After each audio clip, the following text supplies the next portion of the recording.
Boyfriend and I had been together for 6 years, work our day jobs together, and also run a side business together. He's my best friend, and despite managing to get past and through a lot together, he hasn't proposed.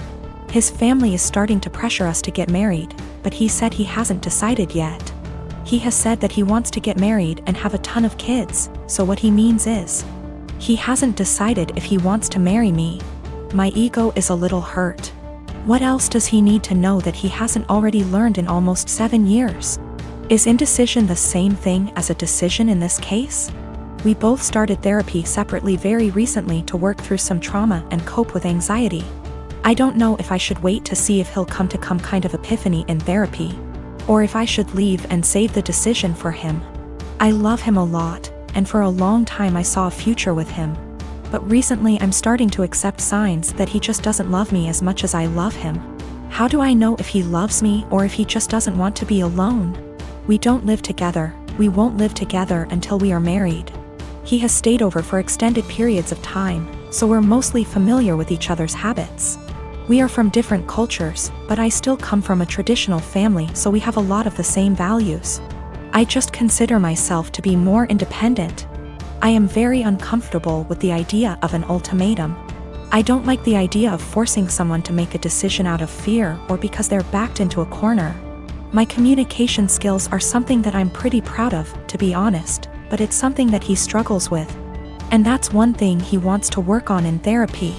I'm working on not projecting my fears of insecurity onto our relationship, even when he isn't communicating properly. He picked me up and I told him that after the conversation with his family, I've been feeling really insecure in our relationship. And if he's unsure if he wants to marry me, I need to know what he's unsure about. I said if we want to have kids, I really can't wait forever. He says that he is sure he wants to marry me, and he might have had a plan to propose. But when I came over, his family completely blindsided him, and now it's awkward, like they've spoiled it. I told him maybe he needs to think about if what we have is what he wants. I just feel it shouldn't be this complicated. Maybe I'm just jaded and bitter at this point and nothing will make me happy. I do believe him, he wouldn't drag me along just for the fun of it. I love him, and our lives are so wrapped up, it's very hard to leave, even if I wanted to. I just wish I could read his mind. I wanted to talk to my therapist before I made any decisions. We both had appointments the following day, and in my session she asked me if I thought I was ready for marriage. I said of course, I've known I wanted to marry him since I asked him to move out with me. 2 years into the relationship and he turned me down. She responded by rephrasing the question. She said she isn't asking if I want to marry him, but rather, is the way I currently feel about myself. The way I handle my problems and my anxiety, and the way my boyfriend and I communicate. Is the way I feel in my relationship the way I want the rest of my life with this man to be? No way came out of my mouth way before I even processed it. Stressed was in my brain in big, bold, yellow letters. Right now I need to continue to work on my issues in therapy and learn what the best version of myself is like before I'm ready to commit to whatever future version of our lives together looks like.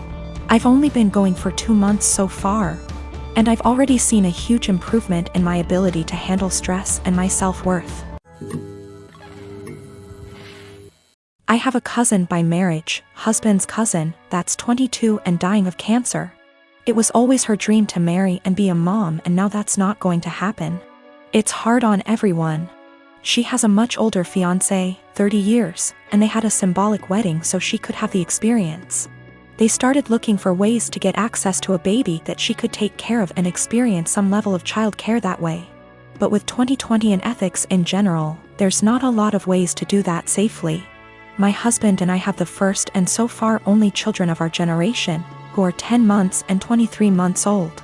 I had hopes that it wouldn't happen, but her parents asked me if she / they could borrow my younger baby for a few weeks. The cousin and her fiancé would basically be play acting having a baby. Her parents would also join in on pretending.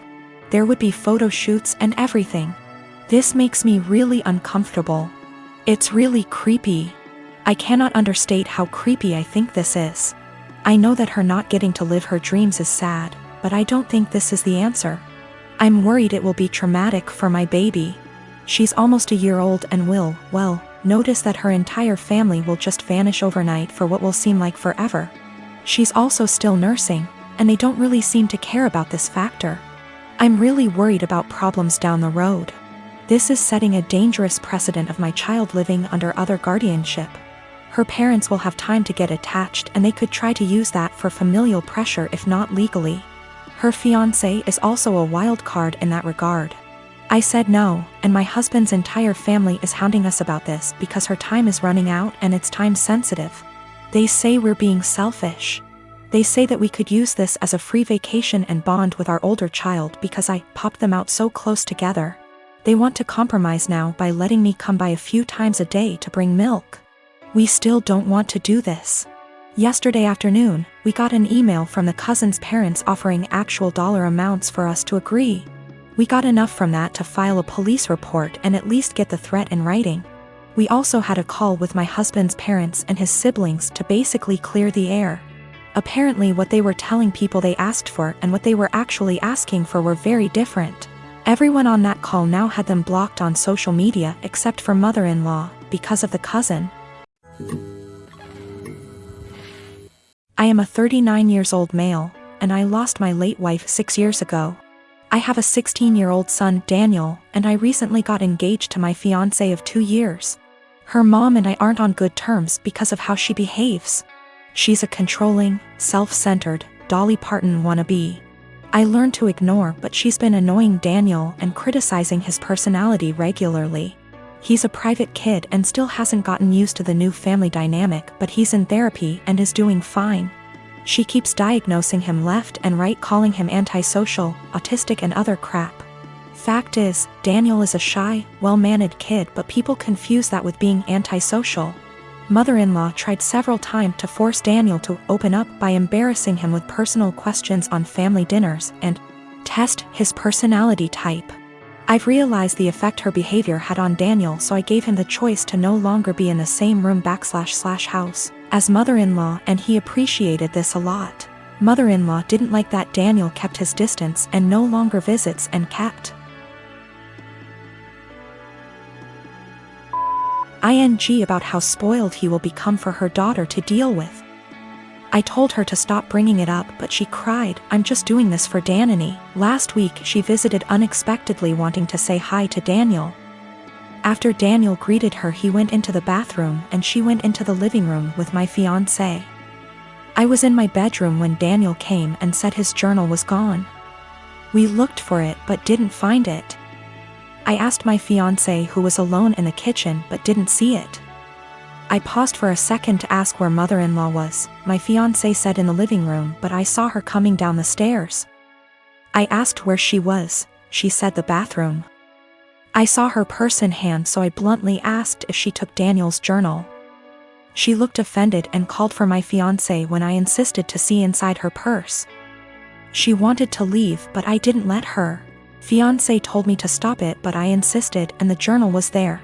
Mother-in-law tried to explain this was her only chance to get to know Daniel better because she cares about him. I blew up at her and berated her for stealing from my son and told her she's banned from my house for the stunt she pulled. She argued with me, then left. My fiancé apologized for her but said banning her from the house was over the top. It backlashed and father-in-law argued and hoped his daughter realizes how I am and call off the wedding for refusing to apologize to Mil. Fiancé said her family won't come to the wedding till I reconcile with her mom and cancel the ban, but I won't let my son be disrespected in his own house and asked my fiancé to understand. I'm refusing to reconcile but am aware this could ruin my relationship with all my in-laws, not just mother-in-law, and my fiancé thinks I'm selfish to cause drama. I own a small condo in Orlando. I bought it while working for the Mouse, and my friend Ben lived there with me. Ben's a cook and is rarely home.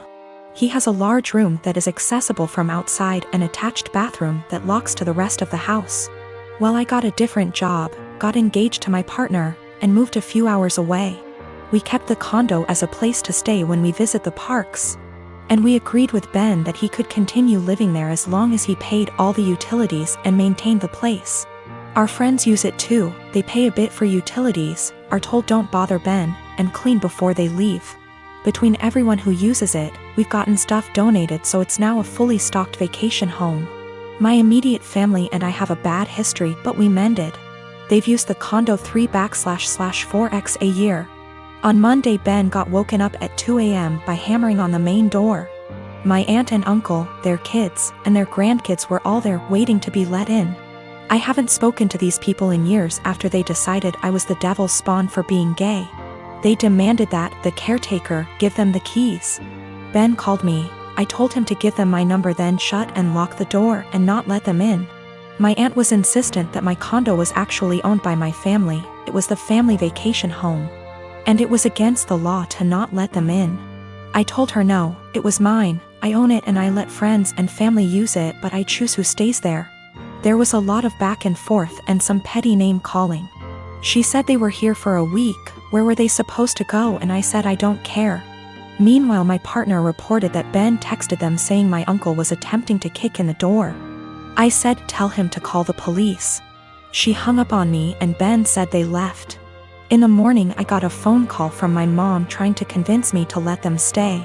We had an argument during which she admitted that she didn't tell people that I owned the property, because she didn't want the rest of our family to know they were in contact with me again. I told her if that's how she wants our relationship to be, then she's no longer welcome. I checked in with Ben and he's okay.